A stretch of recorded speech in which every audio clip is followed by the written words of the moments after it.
So I am demonstrating soap making and explaining how way back when on the frontier you couldn't just run to Walmart to grab a bar of soap. You actually had to make not just the soap yourself, but you had to make some of the ingredients yourself. There are two things that you must have to make soap, and one of those things is a really strong base chemical commonly known as lye. To make lye, you would have either taken like a 50-gallon barrel, drilled holes in the bottom, put a layer of straw in as a filter, and then filled it up with all of the ashes from your fire.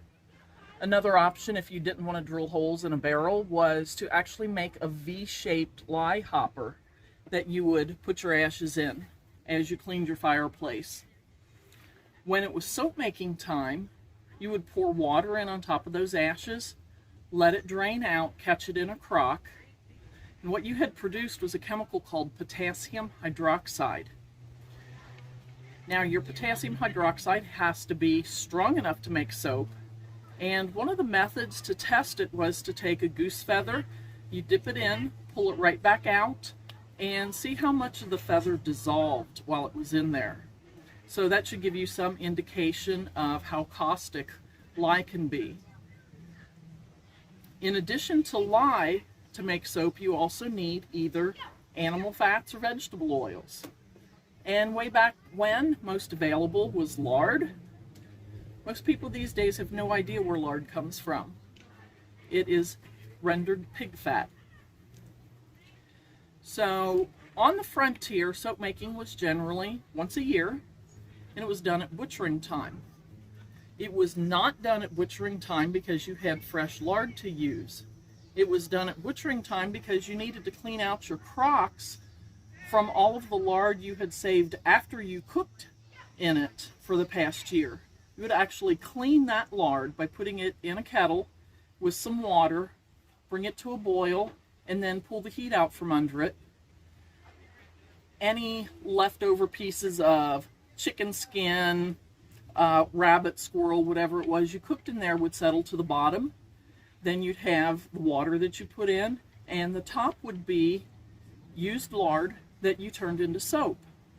When I first started making soap, 30 years ago, I would have these little old ladies, and they would be leaning on their walker or would be in a wheelchair, and they would see my old-fashioned lye soap and say, "Wow, mine never came out that white." It's because I use fresh lard and they were using the used lard. They had grown up in the Depression and were making use of everything that they possibly could. But anyway, back to the actual soap making. They would have cooked their soap out on the frontier, put it in a big kettle, add their lye, cook, and stir. For those who aren't quite up on their chemistry, when you add heat to a chemical reaction, it happens faster. I do all of my soap making cold process, so it takes it a really long time to turn into soap.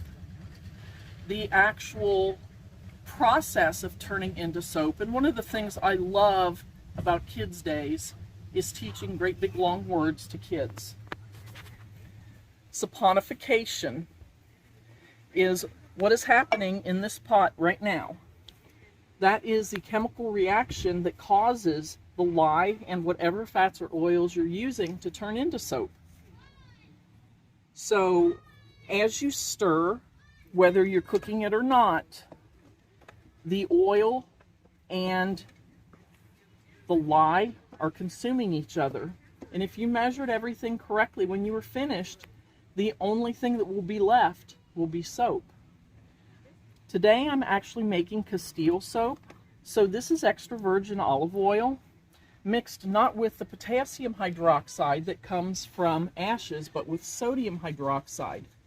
The difference between those two being that potassium hydroxide makes a soft bar of soap, which is really great if you want to fill your pump soap. Sodium hydroxide makes a large bar, or makes a hard bar, than what we have right now, because as things saponify, they get lighter in color. So when I make soap, I do the cold process soap. And as I said earlier, when you add heat to a process, it happens faster. So when our ancestors were finished cooking their soap, it was just soap. There was no lye left in it, no fat left in it. Because I do mine cold process, it takes a full month for the saponification process to finish. I always make plain soaps, and then I actually found a recipe in a cookbook, The Art of Cookery Made Plain and Easy by Mrs. Glass, published in 1776, where you take that plain soap, you grind it up, melt it back down, and then you add all of your good stuff, your essential oils, colors, anything that you want to be in the final product. So I have about 20 different kinds of soap, and I'm just going to touch real quickly on my shaving soaps.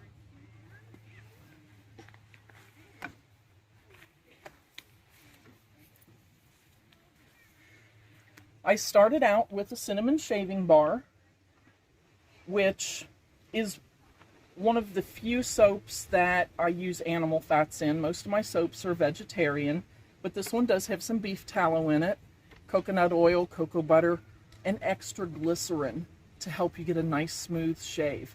Comes in round and square. When I partnered with a friend of mine on shaving accessories, including the shaving blocks and the shaving brushes, I was only making the cinnamon shaving bar, but he took the shaving blocks to some events out east, and all the guys were saying, "Do you have bay rum? Do you have bay rum?" So I started researching, and lo and behold, the birth of bay rum with vanilla shaving soap. It was supposed to be a nice manly bar, and it was until I added the vanilla, and everybody seems to love it. One of the things that I did pay attention to when I made it, I had several gentlemen looking at the cinnamon shaving bar and saying, "Man, I'd love to use that, but I'm allergic to cinnamon. Therefore, my bay rum with vanilla has no cinnamon in it," though some of them do. But like I said, with my partner, we have the shaving blocks with the cinnamon and the bay rum. If you have a shaving block or a shaving mug, I have a refill kit that is actually shaved soap